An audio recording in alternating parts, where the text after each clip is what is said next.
Hey everybody, Matt from Mule here. I almost bit it. I'm wearing a fun hat to bring some fun to a controversial topic, neck relief. This hat's made by Jack Savage in Australia. He is awesome and also a customer. And total coincidence, I'm wearing my Tim Kill custom shirt. He's a guitar maker down there as well.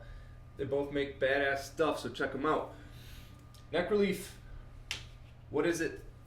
Neck relief is a measurement of the curve of the neck in relation to the string line. Okay, it's a measurement of the curve of the neck. It's a very important distinction. What isn't neck relief? Neck relief is not action. Okay, neck relief is not action. To say it another way, this is neck relief. This is action.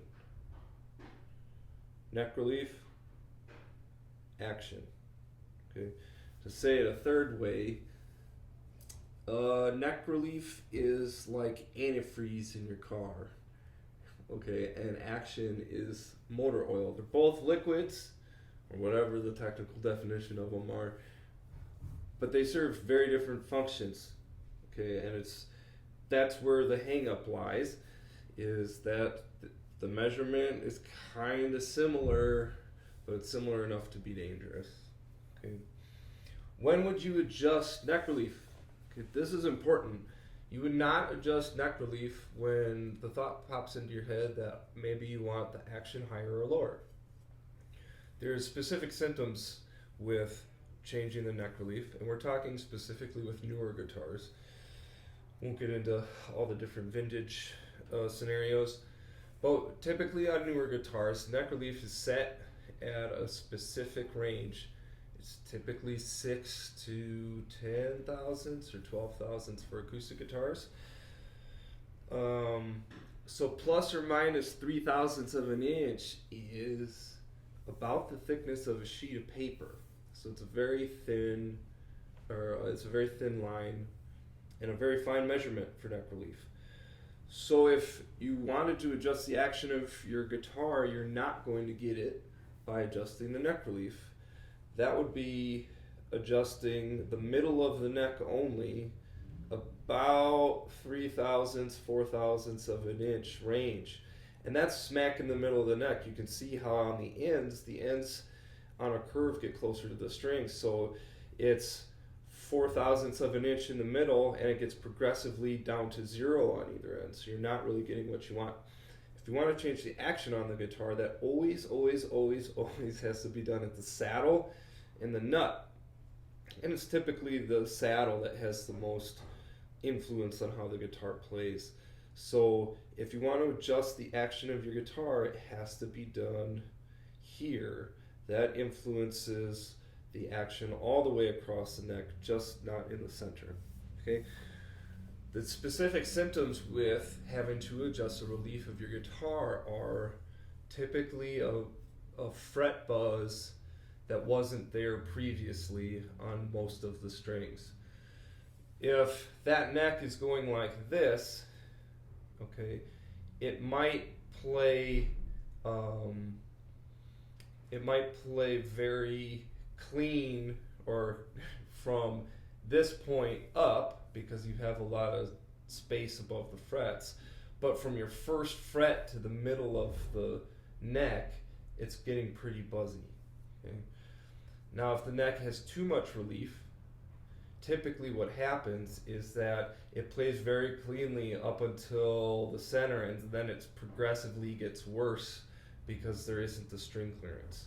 Okay, so that string buzz across most of the strings in a very progressive pattern is the clue for having to adjust neck relief. Not on newer guitars. Typically, I want my guitar action lower or higher. Okay. Our truss rods. We have slot headstocks, and just like older resonators and some modern makers too that want a short truss rod slot, that double acting truss rod the nut is at the top of the slot instead of the bottom, so that you can get the Allen wrench in, and you don't need a super long slot, which is what truss rod covers cover. So it acts opposite of normal, so it's lefty tighty, righty loosey. Okay, so that's something to remind your repair tech of if you take your guitar in, to have the action adjusted at the saddle. Okay, when you adjust the relief of a neck, you need to measure it, okay, before you do anything. With feeler gauges, the way you measure it is you capo at the 1st fret, and you fret at the 12th fret, and you use feeler gauges at the 7th fret. Okay, and you're measuring the distance between the top of the fret and the bottom of the string. You need to use feeler gauges before you touch the guitar. You need to know what the 0 is, and you need to see how you're influencing that instrument when you're turning a truss rod. All guitars kind of react a little bit differently. A quarter turn here might be enough on one guitar, but another guitar might need 3/4 of a turn. So you need to be measuring as you go. You turn half a turn, you measure it again. You turn half a turn, you measure it again.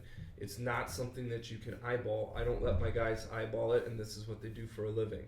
Okay, it's such a fine measurement. It's not something that you can just see. You need to measure it the whole time. So that's kind of a quick rundown, or not so quick rundown, on neck relief. What it is, what it isn't, when you should touch it, which is almost never. It really is almost never. And when you should. So hopefully that's a little bit more education for you on neck relief. And then I'll stay by my phone and prepare for the flame comments below.